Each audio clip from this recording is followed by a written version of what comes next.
우리가 세상 달력은 2025년 12월 달, 한 달을 남겨두고 있지만 종교력은 어떠합니까? 종교력은 추수감사절이 끝나고 바로 대림절이 시작이 되어집니다. 그래서 대림절은 우리가 아는 것처럼 대강절, 강림절 이렇게 이야기를 하고 있습니다.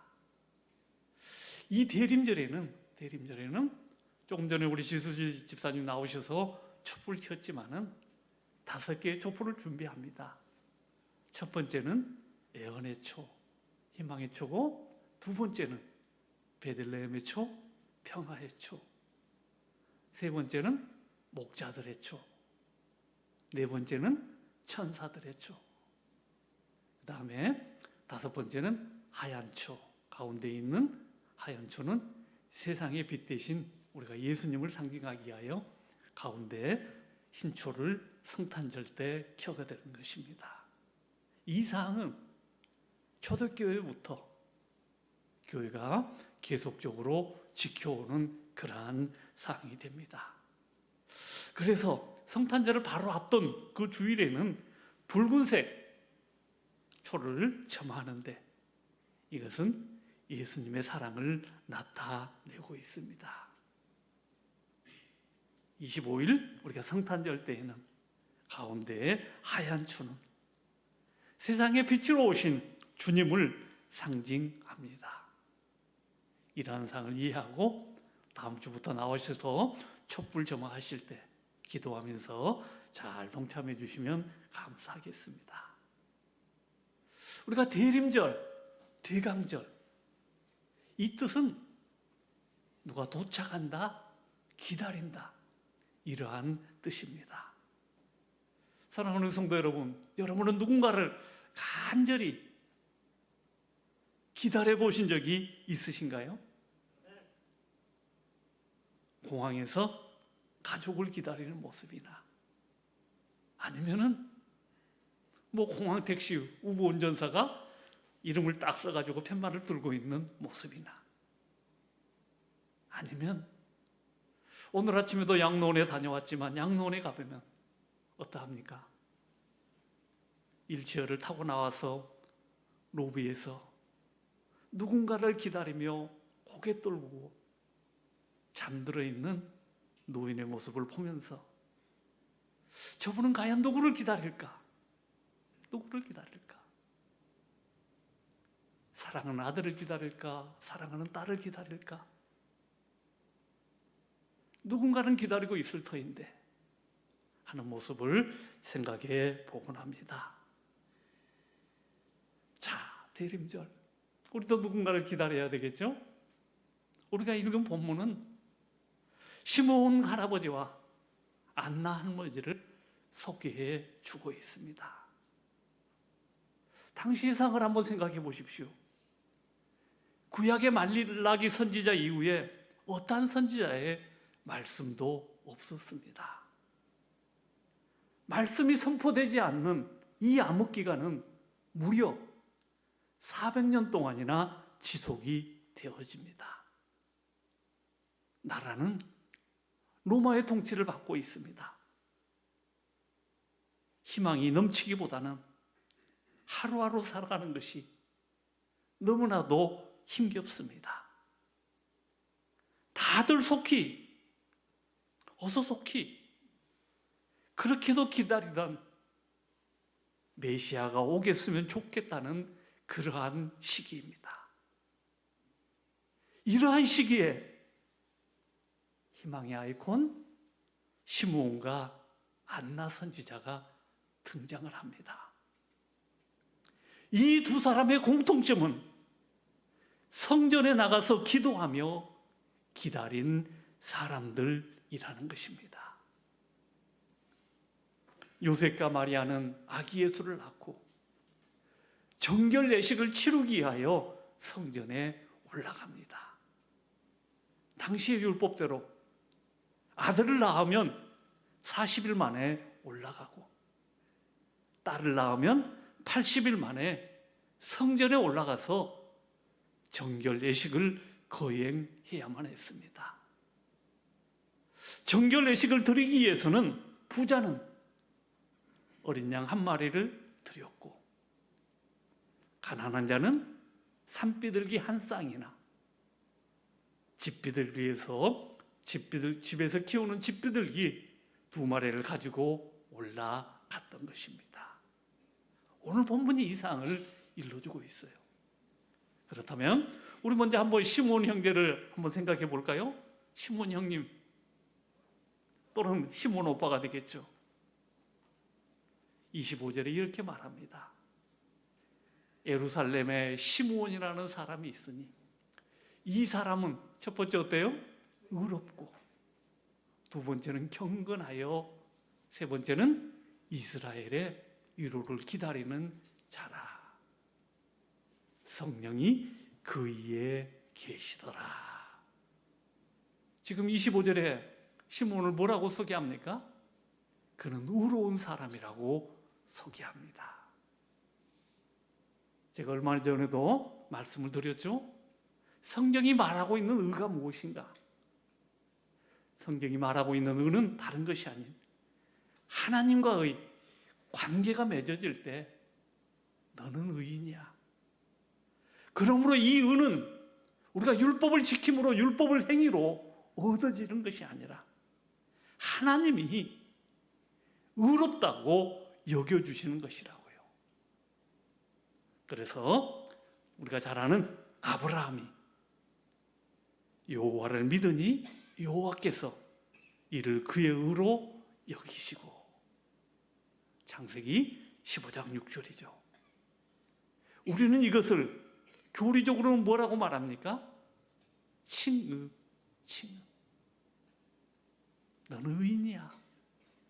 내가 의로운 행위를 위해서가 아니라 너는 내 자녀야. 너는 나와 관계가 맺어진 사람이야. 시므온은 하나님과 바른 관계가 형성이 되어졌던 사람입니다. 자, 바른 관계가 형성되면 따라오는 것이 있는데 그것이 바로 무엇입니까? 두 번째, 경건입니다. 우리가 예수님 똑바로 믿으면 죄 짓는 자리에서 피하게 됩니다. 예수님 똑바로 믿으면 우리는 변화받습니다. 예수님 똑바로 믿으면 우리는 이 땅 살아가면서 빛과 소금의 역할로 살아가게 되어 있고, 반드시 우리는 열매를 맺게 되어 있는 것입니다. 왜 그럴까요? 하나님의 말씀이 내 안에 있어서 그 말씀이 내 속에서 소리 지르기 때문에 우리는 그 말씀 따라가서 살 수밖에 없는 것입니다. 이 경건의 삶을 우리가 성경 교리적으로는 뭐라고 말해요? 성화의 길을 간다. 성화의 삶을 살아간다고 말하고 있는 것입니다. 성화는 언제까지 해야 할까요? 성화는 죽을 때까지 하는 것이 바로 성화입니다. 그래요. 시므온은 의로운 사람이고 시므온은 경건한 사람이었어요. 또한 시므온은 뭘 기다려요? 이스라엘의 위로를 기다리고 있습니다. 당시의 상황이 어떻습니까? 우리가 아는 것처럼 로마의 지배를 받고 있고, 당시의 임금은 어떤 임금입니까? 헤롯 임금입니다. 헤롯 임금 보면 얼마나 잔인한 임금입니까? 자기의 자신의 자리를 지키기 위하여 예루살렘에 있는 2살 밑에 모든 자들은 남녀를 불문하고 어떻게 했어요? 다 죽이는 이 악독한 임금이었잖아요. 이러한 상황 가운데 한 줄기 빛은 우리가 그렇게 기다리던 메시아가 오시면 우리들을 위로해 줄 텐데, 저 헤롯으로부터 우리를 구원해 줄 텐데, 오매불망 구세주 예수를 기다리고 있던 그러한 시기입니다. 사랑하는 성도 여러분, 세상 살면서 뭐가 힘들어요? 어떤 것이 힘들던가요? 누군가가 옆에서 아무 말 없이 있어주고 위로해줄 사람이 아무도 없다면 그 사람은 정말로 힘든 사람입니다. 하오나 나는 너의 마음 알아. 너의 힘든 처지 나는 이해해. 그러므로 힘내자. 우리 같이 한번 해보자. 그러면 그 슬픈 마음, 그 낙심된 마음, 하룻밤 자고 나면 새로운 힘이 생겨나서 하루를 힘차게 살아가는 거 여러분 경험해 보셨을 것입니다. 오늘 성경은 분명하게 시몬이 어떤 사람이라고요? 의롭고 경건하여 이스라엘의 위로 메시아를 기다리는 그러한 자라고 성경은 말하고 있다는 사실 잊지 마시기를 바랍니다. 두 번째, 우리 안나 누님, 안나 언니 한번 생각해 볼까요? 오늘 36절에 이러합니다. 또 아셀지파 바누엘의 딸 안나라는 선지자가 있어. 나이가 매우 많았더라. 그가 결혼한 후 7해 동안 남편과 함께 살다가 37절 가부가 되고 84세가 되었더라. 이 사람이 성전을 떠나지 아니하고 주야로 금식하며 기도함으로 섬기더니, 당시에 이스라엘 당시에 14살이면 시집을 갔다고 합니다. 14살에 결혼해서 남편과 7년 살았는데 자식도 없이 남편이 죽었습니다. 졸지 하루아침에 가부가 되었습니다. 가부가 되어진 지 몇 년이었더라? 84년 동안 시집도 가지 않고 살았습니다. 인간적으로 보면 어떠합니까? 너무나도 불쌍하다고 말할 것입니다. 우리가 세상적인 눈으로 볼 때 자식이 있어서 어머니를 돌봐줍니까? 어디를 둘러보아도 소망은 찾을 수가 없습니다. 하오나 성경은 오늘 안나 누님을 뭐라고 소개하고 있어요? 성전을 떠나지 아니하고 주야로 금식하며 기도하며 섬기더니. 성도 여러분, 여러분이 안나라고 한번 생각하면 뭐라고 하실까요? 내가 오늘 안나다. 그럼 여러분 뭐라고 말할까요? 내 나이가 몇 세인데 섬김을 받아야지 내가 누구를 섬겨? 내 처지를 당신이 이해한다면, 내가 자식이 있어 형편이 넉넉한 것도 아닌데 당신이 나를 공경해야지 공경을 받으려고 하고 구제를 받으려고 하지 않을까요? 우리 수지 집사님 썸타임 이야기해요. 나는 자식이 없기 때문에 나는 어디 가도 된다고, 저기 가서 가끔씩 한번 그곳에 가야 한다고 이야기합니다. 그러나 오늘 안나를 한번 생각해 보세요. 가부가 되어진 지 84세가 되었더라. 그러나 이 사람은 성전을 떠나지 아니하고 주야로 금식하며 기도함으로 섬겼다는 사실. 공경받았나요? 아니요. 섬겼다는 사실 기록하고 있습니다. 사랑하는 성도 여러분, 오늘 두 분 시몬과 안나를 다시 한번 생각해 보시기를 바랍니다. 이 사람들의 특징이 무엇입니까? 성전을 사모하는 자들이었음을 잊지 마시기를 바랍니다. 안나는 100세가 넘도록 아프지 않았을까요? 아니요.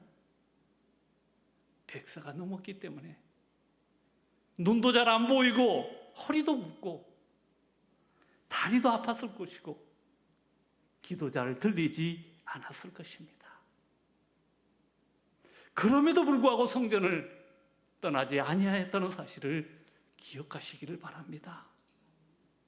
사랑하는 성도 여러분, 오늘 시므온과 안나 이 두 사람 등의 특징 중에 우리는 놀라운 사실을 발견합니다.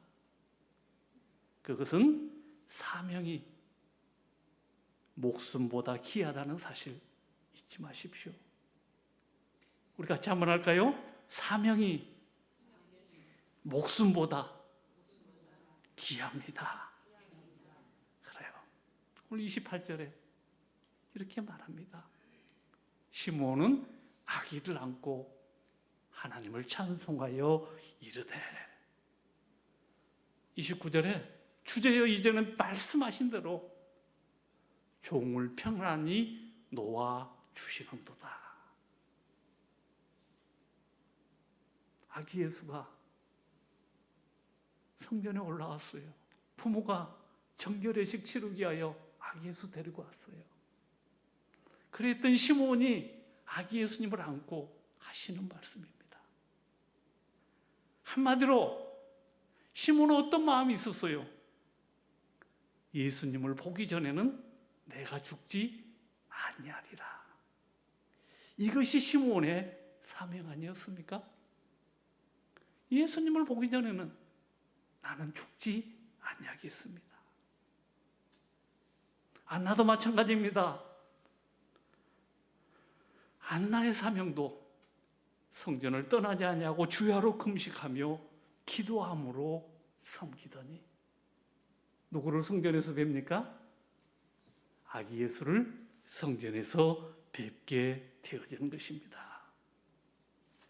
그렇습니다. 우리들도 사명이 있으면 그 사명을 이루기까지는 하나님께서 우리를 부르시지 않음을 믿으시기를 바랍니다. 사랑하는 성도 여러분, 그렇다면 여러분의 사명은 무엇입니까? 어제나 오늘이나 똑같이 자고 일어나면 아침 먹고 낮에 TV 좀 보다가 이른 저녁 주무신다면 아무런 사명이 없을 것입니다.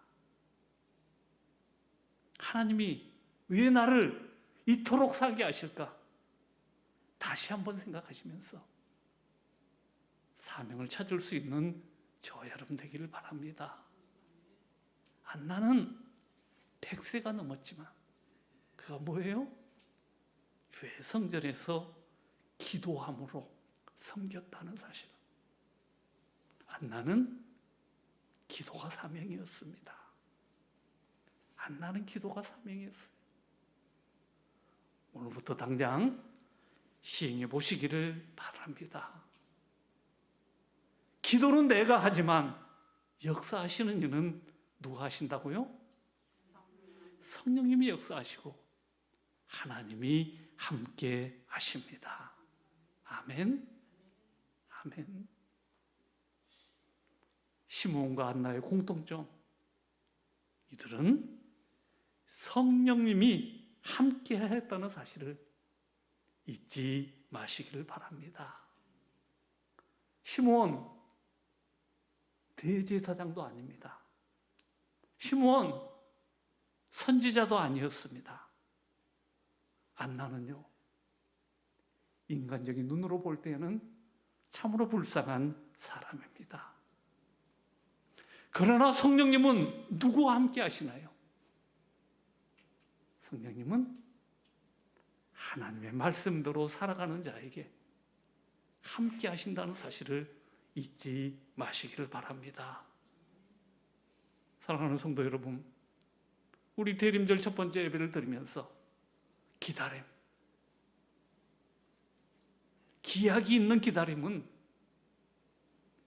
달력에 날짜 하루하루 지어가면 희망이 있습니다.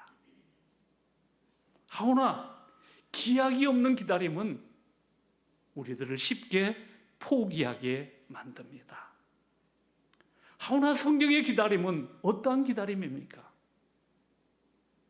성경의 기다림은 기약이 없는 기다림이지만 그 기약은 반드시 이루어진다는 사실입니다. 아멘. 이것이 성경이 말하고 있는 기다림입니다. 대림절 누구를 기다려야 할까요? 여러분 대림절 누구를 기다리실래요? 초림 예수님이 아니라 이 땅에 다시 오실 재림 예수님을 기다려야 합니다. 그분은 반드시 오실 것입니다.